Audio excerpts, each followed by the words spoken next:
The terrorist group would always come with motorbikes and heavy machine guns, shooting and firing sporadically.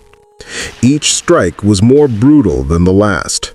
Homes were burned, livestock stolen, men slaughtered, women violated, children abducted. The attackers rode motorbikes in packs, their faces masked, their weapons gleaming. They moved like ghosts, swift, silent, merciless. They called them Boko Haram, the most deadly terrorist group in existence. But one day, the youth stood their ground and fought back to their enemies. Please, we advise you watch the part 1 so you can enjoy the story more. He stood before the group and spoke. "Enough is enough. We were born in peace. We were raised in harmony. But now we live in fear. Our elders are imprisoned. Our children are hunted. Our homes are ashes, and our king drinks wine while we bleed." The others nodded. "We cannot wait for salvation. We must become it. If we die defending our mothers, our sisters, our land. But if we live free."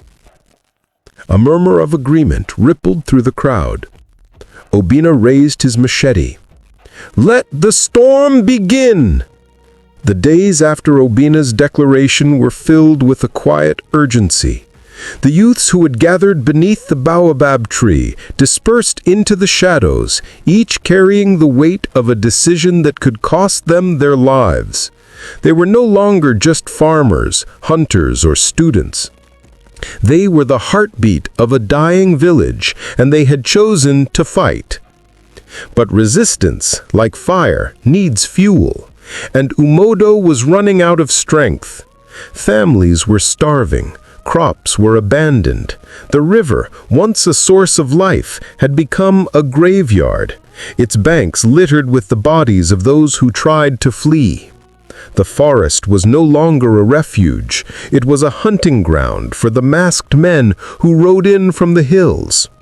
Boko Haram had turned Umodo into a prison without walls. And yet, in the midst of despair, something stirred. Obina and his closest allies, Chika, a former schoolteacher, Ifeani, a blacksmith, and Adaora, a healer, began to build a network. They moved in silence, using coded messages and hidden paths. They trained in the forest, using sticks as swords and stones as grenades. They studied the terrain, mapping escape routes and ambush points. They learned to move like shadows, to listen like hunters, to strike like lightning. Obina led them with a quiet intensity. He spoke little, but when he did, his words carved themselves into the hearts of his followers. "We are not soldiers. We are sons and daughters of Umodo, and we will not die as victims." One night, as the moon hung low and the air was thick with tension, the resistance received word of another planned attack. Boko Haram was targeting the village well, a source of water and a symbol of unity. Obina made a decision. They would not wait. They would strike first. The resistance moved under cover of darkness, slipping through the trees like whispers. They reached the well just before dawn. The attackers arrived moments later, confident, loud, unprepared. The ambush was swift. Obina's fighters emerged from the shadows, their blades flashing, their voices rising in a cry that shook the hills. The attackers were caught off guard. Some fled, others fell. The well was defended. Both the villagers' warriors and the terrorist group fought aggressively, but the villagers conquered them at last. It was the first victory. The villagers awoke to the news with disbelief. For the first time in months, they smiled, they sang, they danced. The drums returned, the fire was lit. But Obina knew the war had only begun. The palace war was still remaining. The sponsors of the terrorist group has not been conquered. King Hassan was furious. He summoned his advisors, his guards, his son. He demanded answers. He ordered punishments. He sent spies into the village, searching for the source of the resistance. Ahmed, however, remained calm. "Let them fight," he said, sipping wine. "The more chaos, the more compensation. The more blood, the more gold." Hassan nodded, but his eyes betrayed a flicker of doubt. The resistance was growing. The people were awakening. And the palace, once untouchable, was now within reach. As the resistance grew stronger, whispers turned into evidence. Obina's fighters intercepted coded messages, orders signed by Ahmed, funds traced to Hassan's treasury. Adawara, with her knowledge of ancient symbols and hidden trails, uncovered a ledger buried beneath the palace chapel. "This isn't just war," she said, holding the scroll. "It's business to them." Chika and Ifeanyi led a covert mission into the capital, disguised as traders. They infiltrated the palace archives and retrieved documents, bank transfers, arms shipments, and encrypted communications with Boko Haram commanders. In a dramatic council gathering, the elders of the region summoned King Hassan and Ahmed. The chamber was packed. Villagers, resistance leaders, and foreign observers.